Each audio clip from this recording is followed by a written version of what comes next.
clubexile.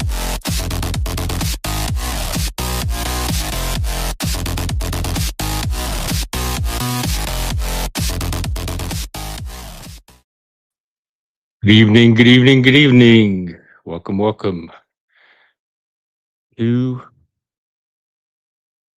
maybe, hopefully, a panel. Let's see what happens when I drop the link. There you go. So I'll just yak for 20, 30 minutes or so. And then if nobody shows up, I'll shut it down. Hey, Daniel Barry. But if not, we can do a little panel. This is what I want. I want philosophy. I want art. I want men's issues, stories. I want autism. I want neurodivergence, ADHD, giftedness. That's what I want this channel to be about and to center around. So bring that if you come up.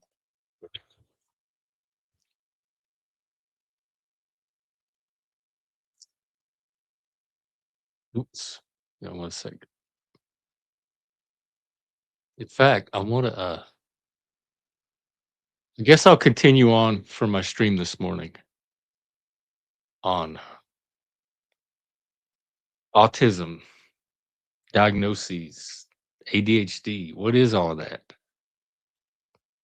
All of those labels and categories. And do you even know what it means when somebody says they're autistic? If you had a friend or maybe a child that came to you and said, "Hey, there's something I want to let you know.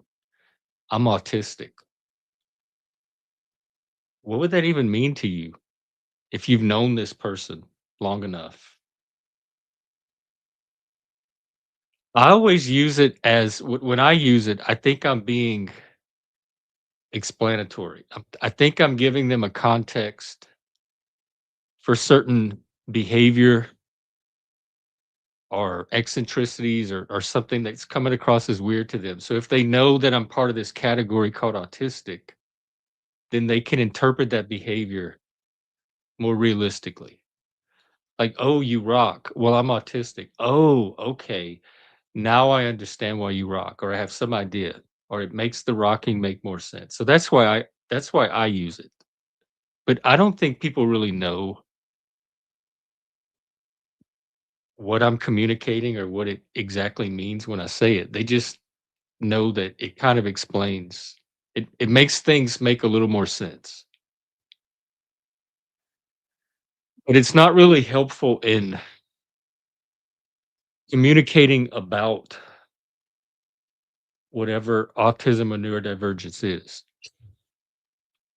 and sharing information and, like, from our own experience about it.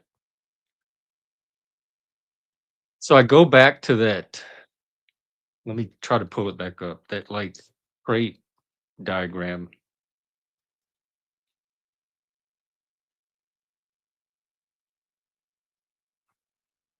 Let me grab it real quick.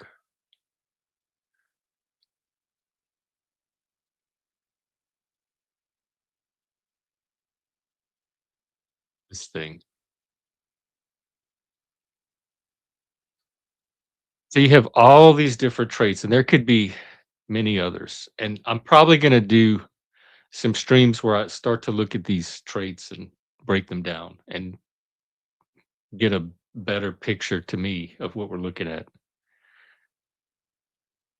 You can kind of think of each one like bands on an equalizer, and you have the normal zone where if they're within that window, then they don't present as anything. But if they go above the zone or below the zone, then they could possibly fit one of these categories depending on the combination of traits that are above and below, which is what it comes down to.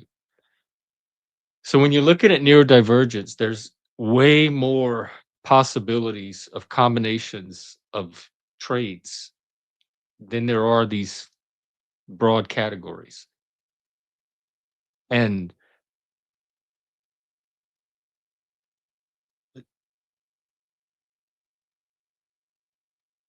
You can kinda cluster them in which they already kinda do here, but, I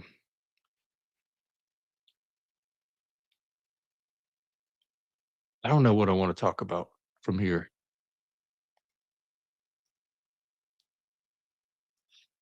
I tend to think of each one of them as stars, like our brain is a galaxy or a solar system, and each one of these spikes, these little points of the equalizer that lie above or below,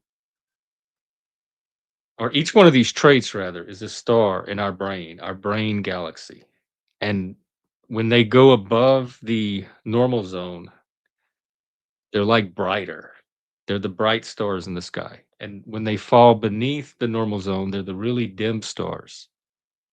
And so normies or normal people or neurotypical people have a particular pattern of stars that more or less see are close enough to each other where there's not a lot of friction when they try to interface. But people whose star pattern is different, whose profile is more spiky.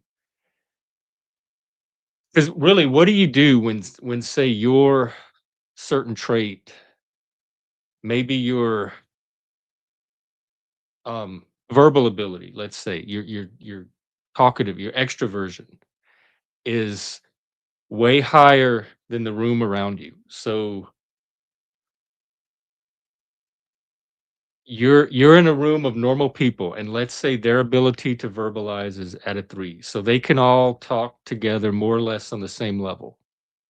But then if you have somebody that walks into that room that's at a much higher level of verbal ability, I mean, verbal ability, there's a mismatch at that point, and that has the potential to create friction, not necessarily bad friction, but friction in communication, misunderstandings, misinterpretations, communication breakdowns, that kind of thing. So that's just one trait. If you take even like 20 of these traits, just take a selection of 20, and then you map the ones that are exceeding what's average for the room, that's already 20 possible points of friction if your brain has just the right or wrong combination of traits. And so to me, it's much more helpful to break it down to a trait level and see where your traits fall. And more importantly, because it really doesn't matter if they're not causing any difficulty or any friction. It's really where these traits bump up against the average, the norm, that the friction happens. And that's nobody's fault, but to me it's a matching, it's a sorting issue. You have to find the environments that match your level of trait. And right now I'm only talking about the overdeveloped traits because those are the ones that tend to stand out and get in the way. You also have the underdeveloped traits, which can cause a different type of group dynamic. Um, those are the ones I think that lead to the infantilization. I think the higher traits lead more to a threat response. They're intimidating, they can be uncomfortable. I think the underdeveloped traits lead more to that infantilization. You feel like you have to compensate for these people, you have to carry the part where they can't. And so it presents challenges on both ends anytime you move outside of that normal range. And what they do for diagnostic purposes is you have to have a certain amount of traits far enough out of the range in certain categories, certain patterns, and they have to be causing a certain degree of difficulty. So when you have all those measurements in place, if the numbers add up, then it becomes autism or it becomes ADHD. But what if you have a lot of those traits, but not the number the diagnosis requires, and you have a lot of difficulty, but maybe not to the degree the diagnosis require? Are you still ADHD? Because you didn't cross that arbitrary contextual barrier? That's why I use the word neurodivergence, because you're certainly still neurodivergent. You still have those weird stars in your sky that that, like, fall above and below the average, the norm. So I just want to find a way to talk about this stuff, communicate this stuff, and something that's more practical, where it might allow us to sort out some of these breakdowns and mismatches and friction points. And I think the best way to do that, and I guess this is where I go next, is getting the trait, like figuring out getting the traits simplified, like maybe breaking them down into 6 or 7 or 8 categories and then working from there, because they already kinda do that with the current diagnoses. And remember, there's 2 different diagnostic systems at work currently, 2 main ones. There's the DSM, they're currently in their 5th edition with some revisions, that's used here in the US, and that's put out by the American Psychiatric Association. But then the rest of the world uses something called the ICD-11 system, and that one's put out by it's a whole group of people, but it's the one that the World Health Organization adopts. But it gets even more complicated because here in the US, even if they diagnose off of the DSM, a lot of times they still bill under these ICD-11 codes. 'Cause a lot of insurances uses the ICD system. And so the diagnoses from one system don't perfectly match on to the diagnoses from the other. But both systems look at certain domains of traits. And with autism, the 2 domains that it looks at are social interaction and or communication difficulties. So your social what happens when you interface with other people? Either your social perception, your social expression, your communication, etc. All of that is classified under one broad domain. And there's other conditions that that can show up in. In fact, they have something called general social communication disorder or something like that that they've created kind of as a catch-all. So in order for it to be actual autism, social difficulties are not enough. There's this second domain that has to do with repetitive movements, inflexibility, patterns, difficulty with change, that kind of stuff. Stimming. And so that filters out the cases that fall under this social communication, but they don't have the repetitive thing. So in order to be autism, they have to have some from both categories, and it has to be the right amount. So that gives us 2 sets of traits right there, that inflexibility and that social communication difficulty. And then ADHD looks at things like attention, ability to focus your attention at will, ability to switch attention when you need to, and ability to sustain attention, to keep your focus for a certain amount of time. And more or less normal people can all do this at certain rates that ADHD people can struggle with. But that certain gifted or ADHD people under certain conditions or autistic people can actually exceed the normat. That's where you get that hyper focus. And then the other trait that ADHD looks at is hyperactivity and impulsivity. With me, my ADHD is the hyperactive type. I have a ton of energy. Even as a kid, I was just bouncing off the walls constantly, literally. I would jump on furniture. I would run around the house.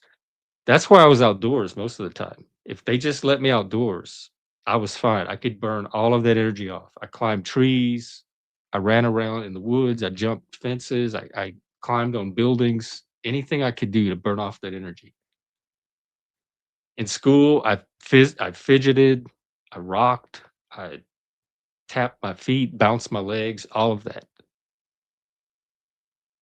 And then the impulsivity is like, you get an impulse and you act on it before you even have the ability to control it, and we see a lot of impulsivity here on YouTube. So all of those are categorized into one domain see, you kinda see how arbitrary some of this is, or not really arbitrary, they're patterns that show up when they look at certain populations. But the category of neurodivergence is larger than these subpopulations that we're looking at.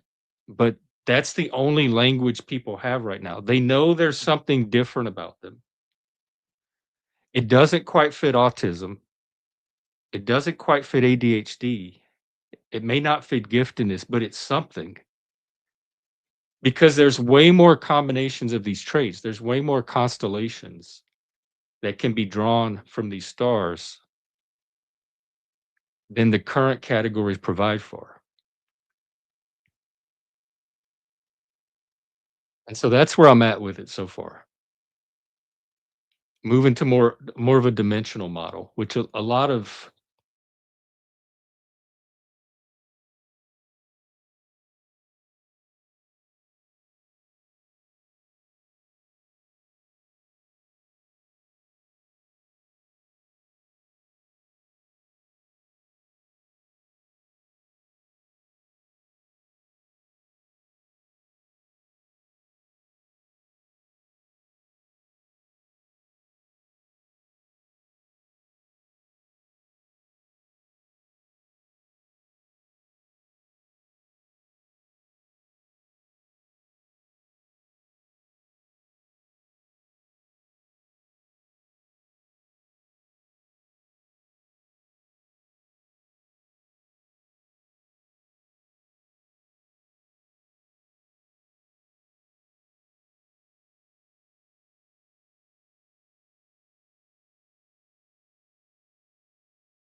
The, that stuff in Iran, mainly.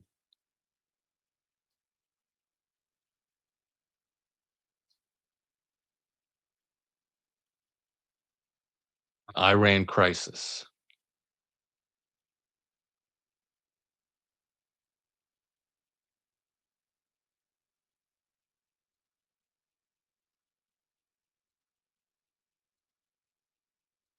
Oil prices rise. Hmm.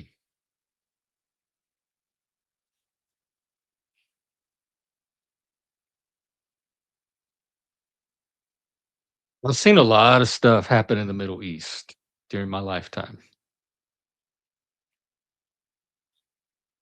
I was in the 4th grade when the hostage crisis happened under Jimmy Carter because we wrote letters. They had us write letters to the hostages, and we mailed and they explained what was going on, and I remember writing my letter to them. But this is maybe the worst I've seen in my lifetime, this kind of unrest.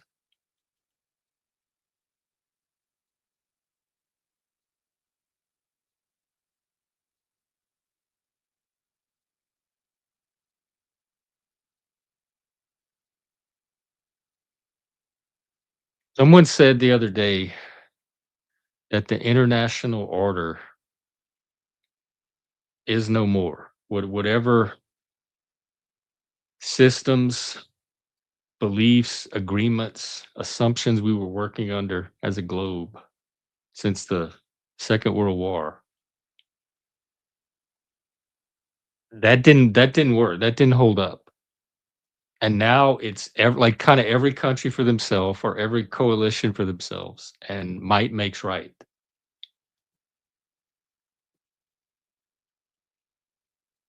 So we had some guardrails or buffers that we were playing by that I don't know if we're playing by anymore. Hey, Track, what's up? How you doing?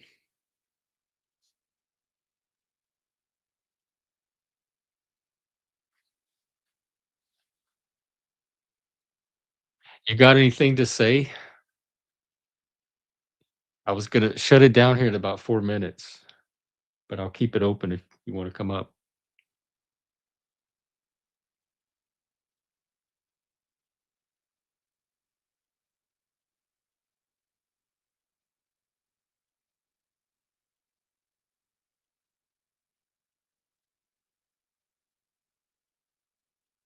In certain times.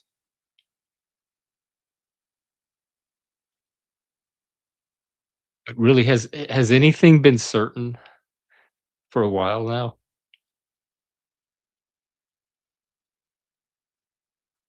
I'm not saying doom and gloom because 'cause I'm not a doomer, but I haven't been able to predict half of the stuff that's happened since probably 2020.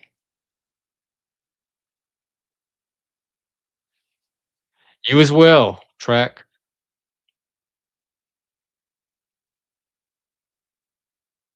Good to see you.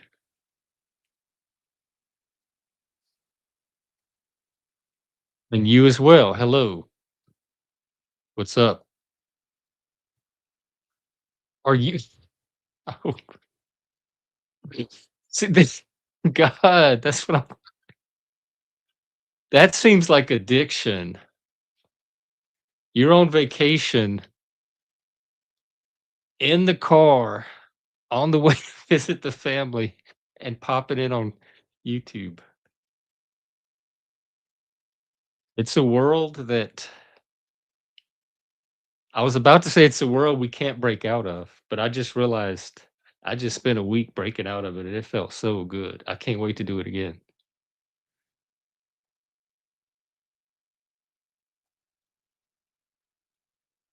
Is it is it are you having a boring time? Because I imagined, oh, Moose is going to California. We're not gonna see or hear from him from a week for a week. He's gonna be doing so much. He's not gonna have time to do anything. We'll be lucky if he checks in.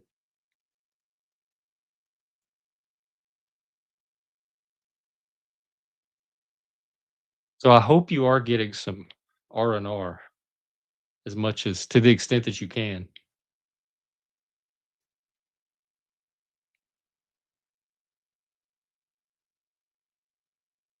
and I hope it goes well.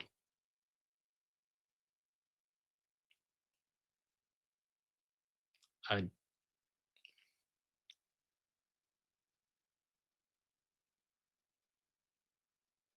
know those visits.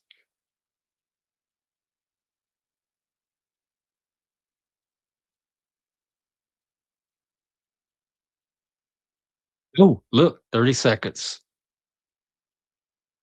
Going once, going twice. How many is it gone? Or do they do it 3 going 3 times? They don't say 3 times.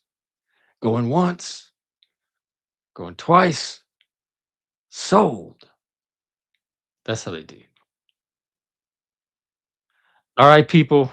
I'll be in Discord. Have fun. Take care.